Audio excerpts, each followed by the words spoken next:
Heather Catchpole. So Heather has experience as a presenter, educator, journalist and producer, and is a very passionate advocate for STEM. And she regularly raises awareness for the importance of STEM through digital media, career resources and industry partnerships. Heather's going to talk today about the rapid change in the workforce and the impact on how we need to prepare students for today. So I'd like to welcome Heather.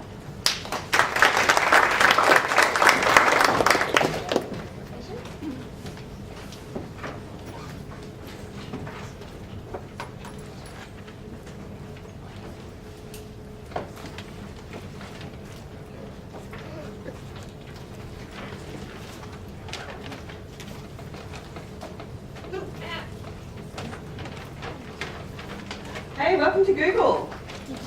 It's fabulous to see you all here today. I have to say one of the best things about coming to Google is the food. So after this presentation and a bit of a run around the desk there, you will be fed multiple times.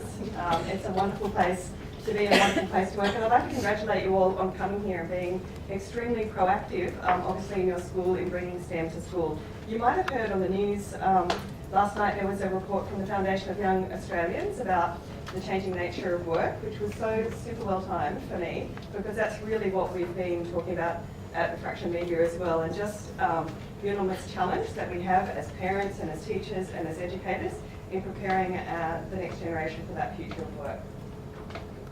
So has anybody seen this around? It's actually this little robot here isn't around. Is anyone familiar with this particular robot who's going to take over our world of work? So its name is Baxter. There's ones all over the world. There's some at the University of New South Wales. Anybody know what Baxter is doing in this? Here, it's cooking. And do you know where Baxter learned to cook? Through YouTube videos. So Baxter programmed himself through itself. It's very quick to do that. Through watching YouTube videos, and through that was able to teach itself how to make pancakes, cookies. Apparently the cookies aren't that tasty.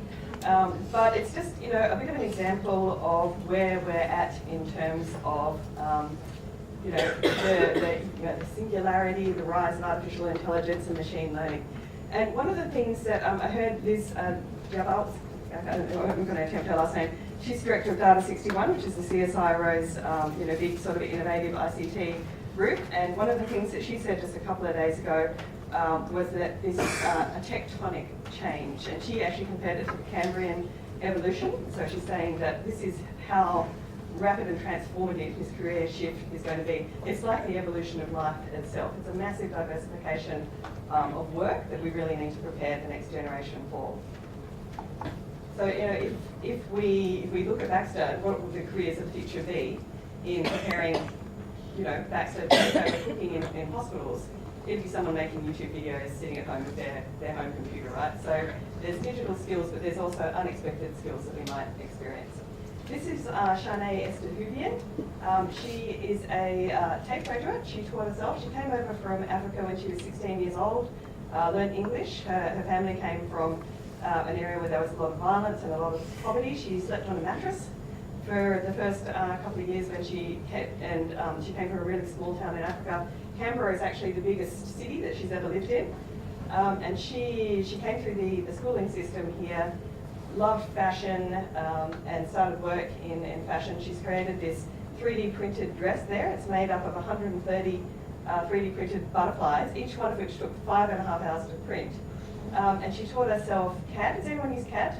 All their schools use CAD on a max basis. So she taught herself through Tinkercad, which is freely available and everyone can download it and use it. She's now doing a degree in 3D animation and sort of teaching herself coding as part of her fashion business. So that's, you can see that those kind of technical skills are being used in careers that, you might not expect. And this is a great draw for our students to say, if you're interested in, in something that's arty, that's fashionable, it might be all sorts of different things, you're still going to benefit from those kind of skills. And her ultimate aim is actually to work in bioprinting, which is using cells to grow fabrics. And her idea is we don't want any of this fast fashion, this waste anymore. She wants to, develop a way in which we can revolutionize fashion. So, amazing story. She's only 22 years old. So you've probably heard quite a bit of talk about the fact that tomorrow's jobs require skills in STEM. I think that kind of, the wording for that is really not quite right. It's not that they require skills in STEM, it's just that if you have those STEM skills, you will be able to work in the careers that we don't quite know what they are yet. So I know you'll hear Sally speaking, she's an amazing speaker a bit later on, about how career has changed so quickly. So you think about UX designers, so people who work on usability of devices. That's a career which probably really ramped up about 5 years ago and is now actually the highest employing tech area according to a recent LinkedIn survey. So within 5 years, by the time someone's gone through school, a career has been invented and is the biggest employer. So this is a sort of rate of change. So what's the problem? The problem, unfortunately, is there's a waning interest in a lot of areas, particularly in maths, with people being able to, I don't know, as a parent, I was completely shocked that people could drop maths in year 11. I was telling my 14-year-old, I was like, no, you can't. How did you drop maths in year 11 and 12? She's like, yes, I can. And you can, and they do. And girls are actually are 3 times less likely to do maths than they were 10 years ago. So at the same time as you've got this kind of rise happening in technical skills, the thinking processes that they need and the training that they need is just becoming a little bit less interesting. Domestic enrolments and completions for IT degrees from 2001 to 2014. So during this time, that this massive, .com boom and the rise of the internet, we were all hopping on technological devices and we invented these great things that we can keep in our pockets and they remind us when to get up and what social media to look at. Well, all of this was happening. IT degrees were actually going down. Did you want to feel free to hop in and have a conversation if things kind of pop into your mind. And at the same time, of course, we've got this rise in need for technological skills. And that's at all areas. So I put this in because I think it's interesting that you don't actually have to go right through the postgraduate, undergraduate study. There's a need for these kind of skills at a vocational level as well. So we know that careers are changing, not just in the types of careers that are coming, but the whole way that people work as well. And one of the things the Foundation for Young Australians report said was getting kids to work on their creativity skills, their collaborative skills. So they've got to be willing to work with other people and they've got to be good at working with other people. They've got to be prepared to work across different career areas. So millennials apparently have 8 career shifts during their lifetime. So that might be from going from teaching to finance to working at home. That's what the slashy career is. And you find that people are doing a bunch of things at once. And I know that you're all doing a bunch of things at once just in your one job. We're talking about also having multiple jobs as well, so that's on the rise as well. Entrepreneurship and innovation is a big, 2 sort of big buzzwords, teaching that in our schools. And that's not just so that we have more businesses, but so that kids are more able to lead themselves. Because one of the jobs at risk of automation apparently is managers, which is good news for my staff, right? So if they are able to manage themselves, if they have the entrepreneurial skills to run themselves as they would run their own business, then managers. It's not just the boring jobs which are at risk. It's high level jobs as well. So real shift in careers. And at the same time, we know that education is changing as well. You'll all be really aware of the ways in which people learning is changing. The digital technologies curriculum is rolled out. People are talking about flipped learning at your own pace, project-based learning. Maker spaces are developing. There's a bit of cross-disciplinary action.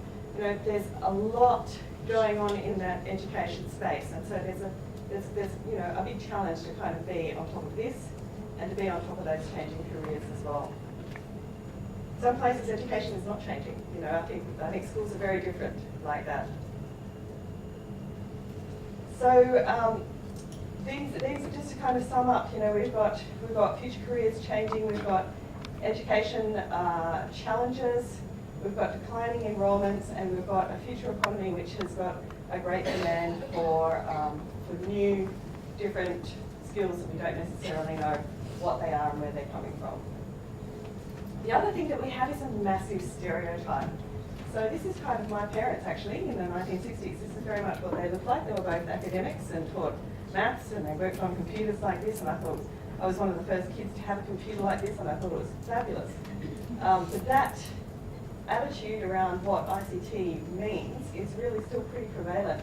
As you can see from this slide here, which is a recent Google search, I always update this whenever I do this talk to see if it is changing. You'll see one or two women are actually creeping into the search results there, but by and large you're getting data, men sitting behind computers, coding. There's a real sense of information-rich. Mathematicians suffers even worse. Apparently, if you're a mathematician, you live in the 17th, 18th century. That's pretty much what math is. So there's a really pervasive stereotype around these careers. Here's a couple of pictures from some of the STEM people that I've profiled recently. The one on the end there, he works for Collingwood, AFL. He literally runs alongside the game with his laptop, analysing player performance as they go. So he's a statistician. He's got skills in maths, analysis. The one in the middle is a scientist. She's developed a nanopatch which senses UV exposure, so you can tell when you've been out in the sun for too long. And the one at the side there is a software engineer, and she works for a fashion label, The Iconic, very popular Australian fashion business. I left that link in. I'm not sure if you guys are going to get the presentations, but if you are, click on this link. You're very welcome to share and use my presentation and images however you like. That link there is to about 50 photographs of people who have careers in STEM, and you're very welcome to share those out with your students. They'll all have the names of what they do on there. Just throw off about 10 photos. I think that's a great way to show kids, here's what the real kind of careers in STEM look like. 50 to 60% will be women, because we really do try and push diversity in STEM as well.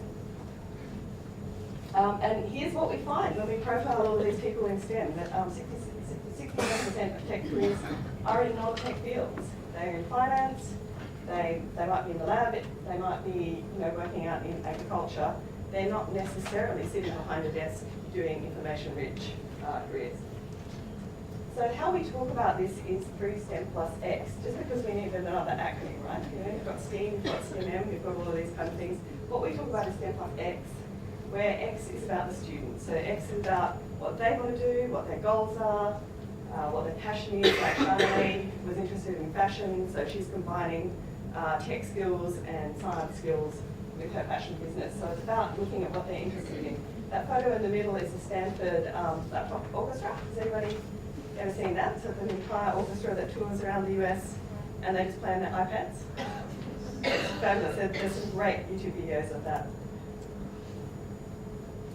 So here's a few examples of STEM plus X that kids might study science, they might do physics. I know a story of a guy who worked at CERN, Large Hadron Collider, and he came back and he worked for Deloitte as a finance consultant. So the skills that he learned in his physics degree were actually the same sort of skills that they needed in a fast-moving fintech corporate. Engineering plus biology, that's a great way for women to get into engineering, and that women in engineering is one of those areas which is particularly dropping off. A lot of women don't know that biomedical engineering exists as a topic. Maths, you might use mathematical modelling, you might have a love of the outdoors, end up as a climate scientist or a sports statistician. In tech, you might be very arty and like programming, you might end up working as a visual effects artist or one of these other careers. So there's some really exciting careers, and I think it's a real time of opportunity for our students.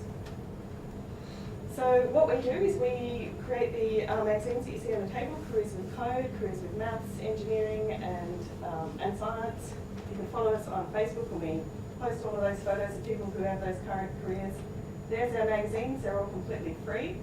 I'll bring along some copies of the other ones. You've got code here, and we're basically trying to create something for the students that's very funky looking and a bit fun, and you can sort of leave it around. We do also have teacher resources that you can use to then embed that in the classroom as well. So if you're taking a class, the Department of Education supports teacher resources for all of the magazines, which can give you just a few starter ideas to bringing that more deeply into the curriculum. Some stats about what we do. We're producing 500,000 magazines for the US, Australia and New Zealand. So they've been very popular, which is just wonderful. I couldn't be happier having invented a job for myself, making magazines and have people love it. It's not rocket science, making a magazine, but it's just a simple tool that their kids can use, and it's just proven pretty popular with them. There's a big hub of what we do. As I say, the Department of Education supports the teacher resources. There's a bunch of other things that you can do with that. I know I've only got 20 minutes here, so apologies if I'm going a little bit fast. We started in 2014. Here we are in 2017. I did want to just briefly get to the virtual reality experience because it's really lo-fi virtual reality, right? It's really quite easy to do. So there's a whole bunch of people using Google Cardboard.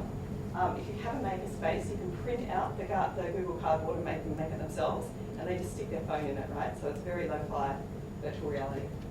I've got the link for that as well if you'd like to do that. So we were lucky enough to partner with Google to produce a number of virtual reality careers on some of our STEM plus X profile leads. Here's what it looks like. It's basically a teacher-guided experience, so you need an iPad as a teacher, and then the kids pop on the VR and they look around and experience what wherever they're in. So in this case, we're showing a roboticist. Her job is actually to look at tech and understand how tech needs to be adapted for people. So a great example of an emerging career.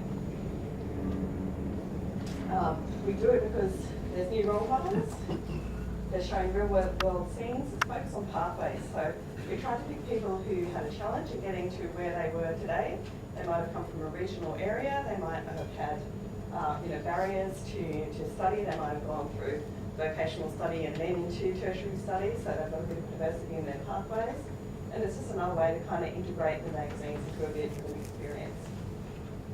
We covered a roboticist who, so her STEM plus X is tech plus the human mind. She actually studies psychology. It's fascinating. A Disney animator who talks a lot about the importance of studying maths, which I absolutely love her for. So one of the things she said was, I became an animator for Disney and I realised that I needed calculus and geometry, otherwise I wasn't going to explain how to shoot, how to move the camera, the virtual camera to where I wanted it to go. So a great answer to why study maths, I think, for those kids who hate it, like my daughter. And a woman who's absolutely passionate about film, combined that with tech skills and now works at YouTube as a UX designer. So here's a bit about how to use it. If you want to, I'm not sure if the presentation going out. Yeah, so pop that down. It's a great experience to have, and as I say, it's pretty lo-fi as well. Take action. I'd love to encourage you. Obviously, you're here, and I'm really impressed that you're here and learning about careers all across all of those areas. It means that you're going to be the experts, and you can take that to your kids, and you can say, hey, I went to Google. I got some great food and I know so much more about careers. I just think it's fantastic. As I say, some of the things that you can download the teacher resources from careerswithstem.com. They're free, they're supported by the Department of Education. We'd love to get your feedback. We have a link there to becoming a STEM ambassador. If you become a STEM ambassador, we will send you the magazines for free every quarter. We'll send you a copy of the magazine, and we'll send you lots of free tickets or whatever we can kind of come across as well. We meet a lot of people in edutech and various things who are like, oh yeah, you can give your teachers a login to our program or whatever. So it's just a way to kind of pass on those. The only thing that we really want back from our STEM ambassador is your stories. So we'd love to hear about what you're doing in your schools, what's working with your kids, and what you are really bored with and don't like or do like. We love that, getting that feedback. And we'd love to connect with you and hear more about what you do. Does anyone have any super quick questions before you go into the workshop? We've still got 5 minutes. So oh gosh, wow, I did whiz through that. Can I get some questions? I'd love to just talk to people about what they do. Was that unexpected to anyone? Any pressure from STEM going from STEM to STEAM? Yeah. You say that because you mentioned creativity, and I think some of the visual arts people are getting their noses in the joint. Yeah. They haven't any input. I've heard about some amazing STEM to STEAM projects happening in other schools.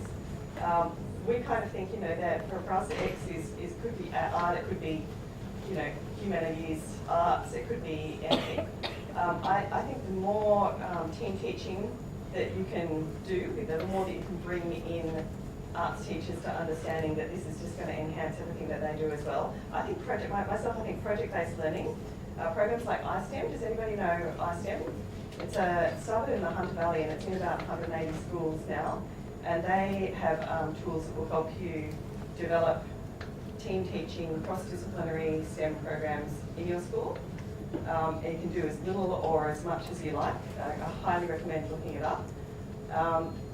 So yeah, I think the more that we can get all of those teachers across the board to understand that everything is going to kind of feed into this, career future we have, then the better. Is it possible to, what you put up on your PowerPoint with those women in STEM that were in animation, is it possible to get links to their narratives? Yes, absolutely. Yeah, so their profiles are online and they're part of those career expeditions.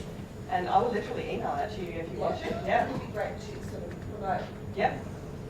Yeah, it is. And careerswithstem.com has got, I think, about 100 profiles of people in STEM and 60% are women. Yeah. There's a hashtag that's not ours. I just came across it today. Does anybody know it? Celebrate Women. Hashtag Celebrate Women. And it's run by this great scientist, and she posts a woman scientist every day. Just, so you can just follow it along, and it's a great way to kind of get a sense of the careers that are out there. Sorry, how do we go about getting the magazines? So you just go to careerswithstem.com and you'll find a link to becoming a STEM ambassador. Okay. And that will give you the free copies of the magazines. So yeah, and we'll mail them out to you. Thank you. I'll make that really prominent on the homepage today so you can see that. They're also in the They're also here. And I'll bring some down for you as well. I've got some maths and engineering ones as well, but you should all have a copy of Careers with Code. So if we're receiving them at school, does that mean someone at school, can I get them? Yeah. Does that mean someone signed up for that? No, we're just sneakily sending them to you. We do send different amounts of each of the magazines, so you get. I don't know if I'm allowed to tell you this yet, but so don't tell anybody else. But in October, you'll all get 100 copies of Careers with Maths, Engineering, and Careers with Code. And what we're trying to do is tell schools that that's coming, so that the secretary doesn't just see a box of 100 magazines and just go, can I please throw this out? Or, I mean, we kind of don't know where they go. They might go to the TAS teacher, they might go to the head of science, they might go to the head of STEM, they might be coming to the careers advisors, they might be put into the library. So, please do look out for them and, find ways to encourage people to, leave them around with kids, use them in class, take them home to their parents as well. I think that we really need the parents to understand this change. Parents are working across all different industries. And I think one of the great questions for kids, if you want to engage kids into this, is what's your mother or father do? I don't think my son would be able to articulate my job, so I think that really needs to be passed down as well, is, what do you do? How is it different from what your father or grandfather did? Both my parents worked in the same job for 40 years. I've never been in a job for more than 4. So, it really is a kind of rapidly changing world. You go. Hi, look, I just wondered if you knew about a new work experience platform called Inspiring Future, and they've got a target for girls, women and girls. Yeah. Is there any chance of you doing a collaboration with them to try and get more role models Yes. coming and offering their services as work placement, work experience? There is now that you said that, and I know of a few sort of mentoring organisations like that. Inspiring the Future I've heard of. I don't think, I have a feeling they might have come from the US and It's UK. just UK. It's only been here since Oh, is that the schools industry are doing it here? Yeah, in fact, I'm running an event with them when we do this big mailer. Yeah. We're going to run an event with them and have some speed mentoring as well.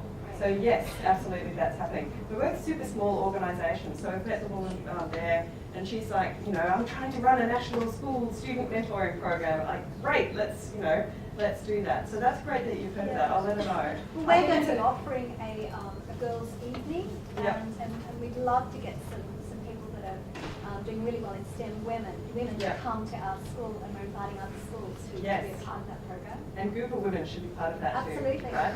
Yeah, and we'll ensure that we have come to the event that we do with them. And I think it's great to have that one-on-one experience because, you know, it's nice to have inspiration and look through materials, but there's nothing like actually talking to somebody to make a real difference in that way. So, yeah, that's And actually cool. getting into industry, getting Yeah. young women, particularly into places like Google, Yeah. to observe, to participate. Yeah, because you know, every time Marie says engineer, I still have a mental image of a male. Like even though I know I shouldn't, and even though I work in this area, when she says engineer and talks about somebody in tech, that's what pops into my head. Like we just need to kind of keep really pushing that.